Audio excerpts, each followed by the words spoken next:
Hey guys, this is a quick review of a book that I read that inspired me to start this channel.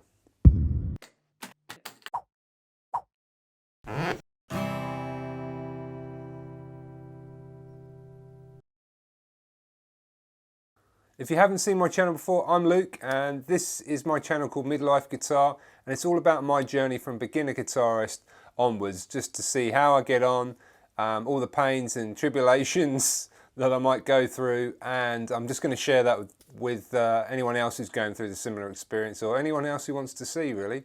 But I just wanted today to talk about a book that I read called Guitar Man by Will Hodgkinson, and it very much inspired this whole channel and my blog, to be quite honest with you. So yes, I'd recommend the book before we even get into it, but I'll tell you a bit about it and then see if you'd be interested in reading it yourself. So the book's about this guy, Will, as mentioned. He's married, he's got 2 kids, he's in his mid-30s, and he sets himself a target of being able to play in a pub in front of his mates, his family, other people that he sort of has some acquaintance with along the way. And while he's talks about his learnings and his frustrations, he also gets some tips and helps from some famous musicians. And the reason he's able to do that is because he's a music journalist, I believe, himself. He was at the time anyway.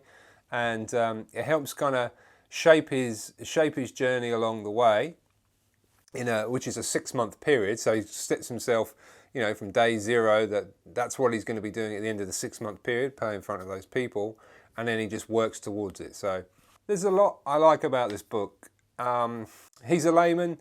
He's got a journey that he wants to go on. He doesn't know how he's going to get there, and he's just trying to figure it out as he goes along. Much like my life, really, and most people's lives to some extent, and much like this channel. And so I can very much relate to that, particularly on top of that is the fact his age, his sort of kind of family situation. So it's a very it resonates highly with me. And if you're learning in midlife and you're a bit older, then I'm sure you'd get a lot from that point of view.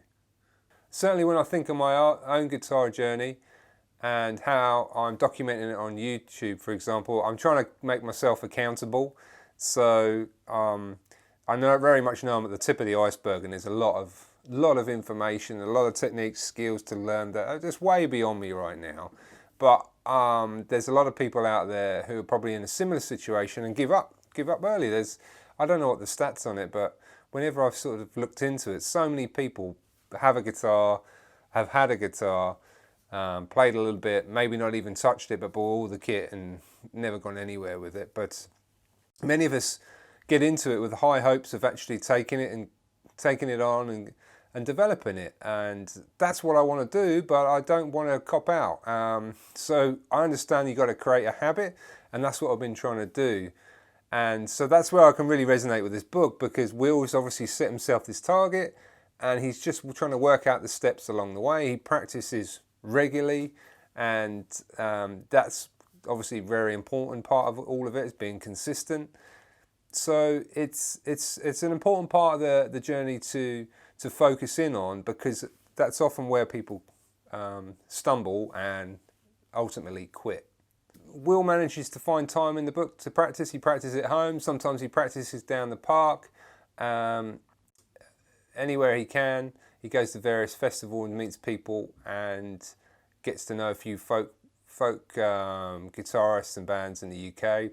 What I also like about the book is that he talks a bit about the history of guitar, and not in a boring way at all, actually. It's actually quite engaging, and there's bits that I picked up that I obviously never knew about, and the more I've started to read that book, I found myself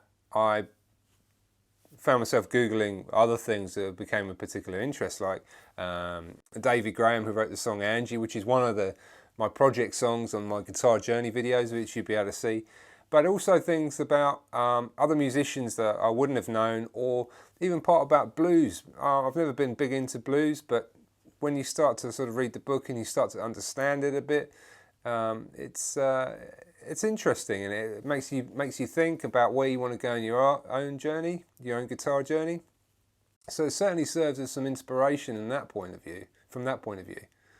My only criticism of the book I'd say is that you probably don't get enough of his guitar journey. So probably the first half of the book is very much about concentrating on how he's learning and how he's developing. But the second half, say, of the book is more focused upon the musicians that he's meeting, the tips that he's gaining, the songs that he's trying to understand and develop. And while that's cool, I wouldn't have minded some more about how he was getting on and particular things that he was trying to learn and how he was overcoming them. Because those kind of hurdles and those stumbling blocks and things are what I want to try and show in my video. I felt was missing from his book, so I'm trying to show everything. Probably a lot of people won't have any interest in it, but there might be something that resonates with you along the way. So what some others have said is that there's too much focus a bit on the drug taking of some of the musicians and the lives of other musicians that he's kind of discovering or learning more about as he goes on his journey. Really, I don't find them boring at all, and I thought they were quite relevant. I felt the book could have been almost longer, really, because like I previously said, it would have been nice to have a bit more of his journey. But when he engages with these famous musicians, it actually adds some embellishment to the journey and some points of focus. And there's actually some tips and bits and pieces that he picks up along the way. So I think a lot of it is relevant and it is interesting to read. Would I recommend this book? Yeah, absolutely, I'd recommend this book. It's pretty obvious by now. It's inspired my my whole journey myself, and the fact that he never gave up. I won't spoil what happens to him, but he never gave up and he kept on going, and that's exactly what I want to do. And I think it's certainly an inspiration, and if you're looking for some kind of inspiration or you just want a good yarn, a good story, then I'd certainly check it out. But my question for you guys is, have you got any inspirational guitar books that you could recommend? Because I'm very much interested in reading anything you guys have got for me. Let me know in the comments below and I'll be sure to check that out. Until next time, cheers.